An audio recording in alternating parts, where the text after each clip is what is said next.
সুপ্রিয় শিক্ষার্থীরা কেমন আছো সবাই? আশা করি ভালোই আছো। আজকে আমরা এই অভিজ্ঞতাটা নিয়ে আলোচনা করব। বই পড়া কর্মসূচি। এই কর্মসূচির ফলাফল হলো অভূতপূর্ব। ক্লাসের সবাই এখন প্রতিদিন মনের আনন্দে বই পড়ে আর সীমাহীন আনন্দের জগতে ঘুরে বেড়ায়। মূল্যায়ন। এবার চলো আমরা নিচে যুক্ত আত্মমূল্যায়নের ছকের মাধ্যমে আমাদের বই পড়া কর্মসূচির মূল্যায়ন করি। বই পড়া কর্মসূচিতে অংশগ্রহণের পর আমি অন্তত 3টি বই পড়েছি। তো তুমি যদি 3টি বই পড়ে থাকো তাহলে সম্পূর্ণ একমতের ঘরে টিক চিহ্ন দিবে, আর যদি কম পড়ে থাকো তাহলে মোটামুটি একমতের ঘরও টিক চিহ্ন দিবে, আর যদি কোনো বই পড়ে না থাকো এই ক্ষেত্রে একমত নই এই ঘরে টিক চিহ্ন দিবে। ঠিক আছে? বই পড়ার আগ্রহ আমার বাড়ছে, তো আমি সম্পূর্ণ একমতের ঘরে টিক চিহ্ন দিচ্ছি। তুমি তোমার মতো করে দিতে পারো। বই পড়ে আমি যা জানতে পারি তা অন্যদের সাথে আলোচনা করি, আমি এই ক্ষেত্রে মোটামুটি একমতের ঘরে দিব। ভবিষ্যতে কি কি বই পড়ব তার একটি তালিকা আমার কাছে আছে, আমি মোটামুটি একমতের ঘরে টিক চিহ্ন দিব। আমি অন্যদের বই পড়তে উৎসাহিত করি, সম্পূর্ণ একমত। বই পড়তে আমার খুবই আনন্দ হয়, সম্পূর্ণ একমত। বই পড়ে আমি অনেক নতুন বিষয় জানতে পেরেছি, সম্পূর্ণ একমত। আমি বিশ্বাস করি আমার কাজে ক্লাব উপকৃত হয়েছে, সম্পূর্ণ একমত। মূল্যায়ন। আমাদের সক্রিয় নাগরিক ক্লাব কার্যক্রম কেমন চলছে?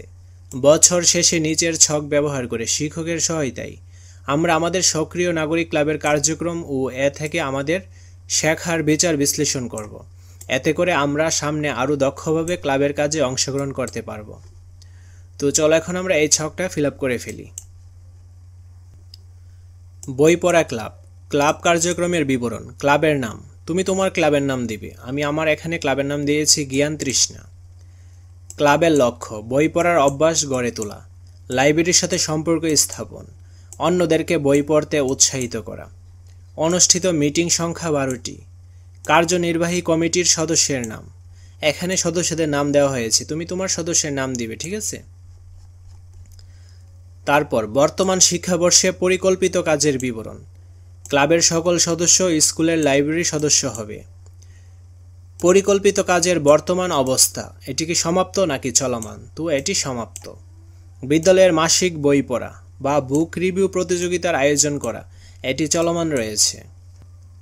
কমিটির নিয়মিত মিটিংয়ের দিন, তারিখ, বিষয়বস্তু লিপিবদ্ধ রাখা ও ভবিষ্যৎ করণীয় লিপিবদ্ধ রাখা, এটি চলমান। লাইব্রেরি থেকে বই ধার করা, লাইব্রেরি ব্যবহারের নিয়ম নীতি সম্পর্কে কর্মশালার আয়োজন করা, এটি সমাপ্ত। সদস্যরা প্রতি 15 দিনে কমপক্ষে একটি করে বই পড়বে, এটি চলমান। শ্রেণী শিক্ষকের সহায়তায় ক্লাব কর্তৃক ত্রৈমাসিক ম্যাগাজিন প্রকাশ, এটি চলমান। ক্লাবে অপেক্ষাকৃত কম সক্রিয় সদস্যদেরকে সকল কর্মসূচিতে অংশগ্রহণে উৎসাহিত করা, এটি চলমান।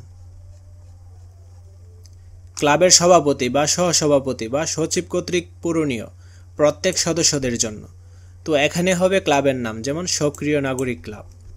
তারপর ভূমিকা, যেমন এটি হতে পারে সভাপতি, সহসভাপতি, সচিব কিংবা সদস্য বা সদস্য নই। তো এখানে তুমি দিতে পারো সভাপতি এবং তোমার নাম দিতে পারো। প্রথমে তোমার নাম দিবে, তারপর সভাপতি দিবে। ঠিক আছে? আর তুমি যদি সহসভাপতি বা সদস্য হয়ে থাকো তাহলে এখানে এটা উল্লেখ করবা। ঠিক আছে? সভাতে উপস্থিত, যেমন মোট 60টির মধ্যে 5টি, তো এরকম হলে টিক চিহ্ন দিবে। তারপর ক্লাব কার্যক্রমে অংশগ্রহণের ধরন, খুব সক্রিয়, উদ্যোগী, আলোচনায় অংশগ্রহণ করে, কাজে সক্রিয় থাকে, তো এটার সাথে যদি মিলে তাহলে তুমি এইখানে টিক চিহ্ন দিবে। মোটামুটি সক্রিয়, কিছু কিছু কার্যক্রমে সক্রিয় অংশগ্রহণ করেছে, তো এইটার সাথে যদি মিলে তাহলে এখানে টিক চিহ্ন দিবে। ভবিষ্যতে আরও সক্রিয় অংশগ্রহণ কাম্য, শুধু কিছু বাধ্যবাধকতামূলক কার্যক্রমে অংশগ্রহণ করেছে, এটার সাথে মিললে এখানে টিক চিহ্ন দিবে। তারপর এখানে হবে স্বাক্ষর, তোমার স্বাক্ষরটা এখানে দিয়ে দিবে। ঠিক আছে? আজকের ক্লাসটা এই পর্যন্তই। পরবর্তী ক্লাসটা আমরা এই অভিজ্ঞতাটা নিয়ে আলোচনা করব। ধন্যবাদ সবাইকে।